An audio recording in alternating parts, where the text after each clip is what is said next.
نحمده ونصلي على رسوله الكريم اما بعد صدر محترم و حاضرین جرجا میرا موضوع سخن ہندوستان میں مسلمانوں کے حالات ہے. موضوع طویل اور دل خراش ہے, سمجھ میں نہیں آ رہا ہے. میں اپنی بات ہندوستان میں مسلمانوں کی عظمت رفتہ سے شروع کروں یا 1857 کی ناکام آغاز سے بغا کروں.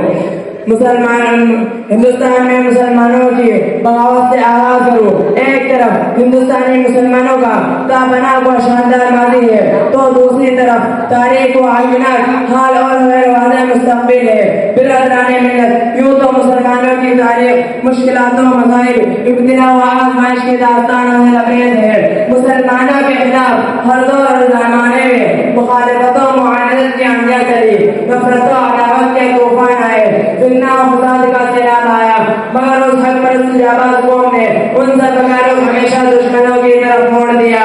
آج بھی عالمی پیمانہ مسلمانوں کے خلاف سازشیں ہوتی ہیں, اسلام کے خلاف تحریکیں چلتی ہیں, مسلمانوں کو ہر ملک میں ظلم و ستم کا نشانہ بنایا جاتا ہے.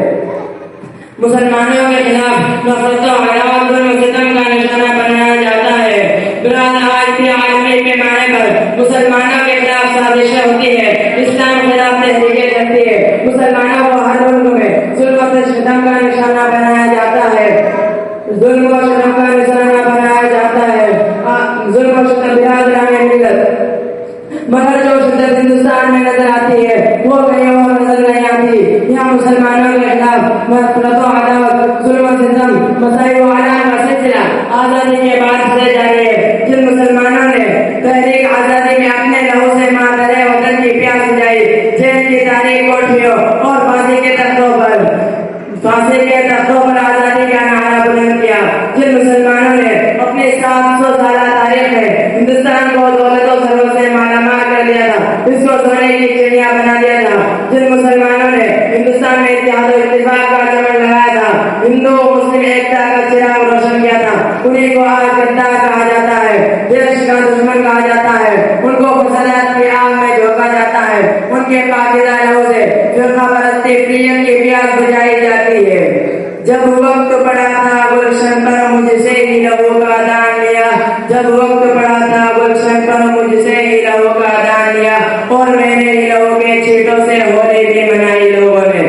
برادران ملت, یہ تو مسلمانوں کا احسان ہے کہ انہوں نے اس دیش کو قطب مینار کی بلندی, چار مینار کی عظمت, جامع مسجد کی پاکیزگی اور تاج محل کی خوبصورتی عطا کی, ہندوستان کو جنت نشاں بنایا, اس کے وقار کو بلند کیا. مگر آج اس کا تمنا کیا مل رہا ہے؟ بھاگلپور میں فوج کا داستان, ہریانہ کا المناک واقعہ, مرادآباد کے لہولوانی, میرٹھ کے جلتے مکانات, بجنور کے دل خراب کیے گئے, احمد آباد کا دلدوز ہنگامہ, جمشید پور کا ہولناک فساد. یہی تمنا ہے شیخ الہند حضرت مولانا محمود الحسن دیوبندی, شیخ الاسلام سید احمد حسین احمد, امام الہند ابوالکلام آزاد اور مجاہد ملت کی شہروی کا یہی تمنا ہے. محمد علی جوہر کی قربانیوں کا یہی تمنا ہے. حوالدار عبدالحمید کی جانکاری کا یہی تمنا ہے. شہید اشفاق اللہ خان کی جانکاری کا یہی تمنا ہے. بریگیڈیئر عثمان کی فداکاری کا یہی تمنا ہے. ہزاروں علماء اور جدوجہد, ان کی جدوجہد اور قربانیوں کا یہی تمنا ہے.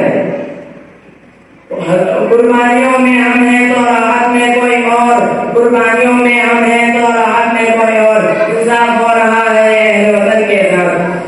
برادران ملت, آج مٹی پر فرقہ پرست تنگ نظر افراد مسلمانوں سے وفاداری کا ثبوت مانگتے ہیں. وہ بابر کو واصف کہتے ہیں, اکبر کو واصف کہتے ہیں, اورنگزیب کو واصف کہتے ہیں, مسلمانوں کو بدیشی کہتے ہیں. ذرا ان سے پوچھیں کہ تم جو لنگوٹی باندھتے تھے, پتوں پر کھاتے تھے, عورتوں کو زندہ جلاتے تھے, تم کو جینے کا طریقہ کس نے سکھایا, تم کو رہنے کا کس نے بتایا, کھانے کا طور طریقہ کس نے سمجھایا, ہمارے اینٹوں پر پلتے ہو اور ہمیں یاد دکھاتے ہو. کبھی تم نے ایک کمرہ خون بھی وطن کے لیے بہایا ہے. آج تمہیں مندر کی فکر ہے اور مسجدوں سے نفرت. یہی مسجدیں ہیں جن کی وجہ سے تم مشہور ہوئے, یہی مسلمان ہے جن کی وجہ سے تم مشہور ہوئے. تم ہندوستان کے 10 رقم سے بن گئے, تم تو گاڑی کے قاتل ہو. جمہوریت کے قاتل ہو، اتحاد و اتفاق کے گھر میں آگ لگانے والے ہو، مسلمانوں یہ مٹھی پر فرقہ پرست تمہارے دین کو ختم کرنے کی باتیں کرتے ہیں، تم کو پاکستان بھیجنے کی باتیں کرتے ہیں، ذرا ان کو بتا دو کہ یہاں زمین پر تمہاری پیشانیوں کے نشان ہے، یہاں چپے چپے پر تمہارے قدموں کی چھاپ ہے، یہ گنگا جمنا کی پاکیزگی تمہاری گواہ ہے، تمہاری اول عزم اور جان بازی کی گواہ ہے، یہ دیش تمہارا ہے، یہ ملک تمہارا ہے، تمہاری رگوں میں اسی کا خون ہے، یہی کی سرزمین سے تم اٹھے ہو۔ برادران ملت، آج جو کچھ ہندوستان میں مسلمانوں کے خلاف ہو رہا ہے، ان خلاف عناد کی جو آندیاں چل رہی ہے، نفرت و عداوت، تعصب و جابرداری، فتنہ و فساد کا جو سیلاب آیا ہے، یہ شرک و کفر کی اس فطرت کی وجہ سے، جس کے بارے میں اللہ تعالیٰ نے فرمایا یریدون لیطفئوا نور اللہ بافواہہم واللہ متم نورہ ولو کریہ الکافرون۔ یہ مشرکین چاہتے ہیں کہ اللہ کے نور کو اپنے پھوکوں سے بجھا دے، اور اللہ اپنے نور کو مکمل کرنے والا ہے، وہ ہے کفار ان کو ناپسند کرے۔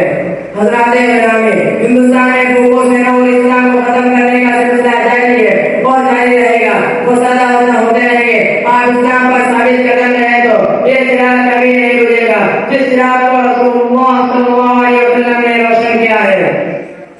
نور خدا ہے کفر کی حرکت پہ بندہ حزن، نور خدا ہے کفر کی حرکت پہ بندہ حزن، خوبوں سے یہ چراغ بجھایا نہ جائے گا۔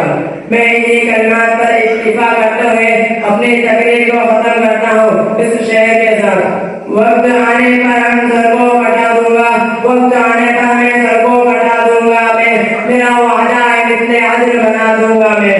اے خدا ملک سے کر ختم نفرت کی ہوائیں، اے خدا ملک سے کر ختم نفرت کی ہوائیں، کر رہا ہوں بس یہی دعا، اس چمن کے لیے بس یہی دعائیں۔ عاشقوں کی یہی ہے فقط آرزو، عاشقوں کی یہی ہے فقط آرزو، ملک کے اندر ہمیشہ رہے امن و سکون۔ وآخر دعوانا الحمدللہ رب العالمین۔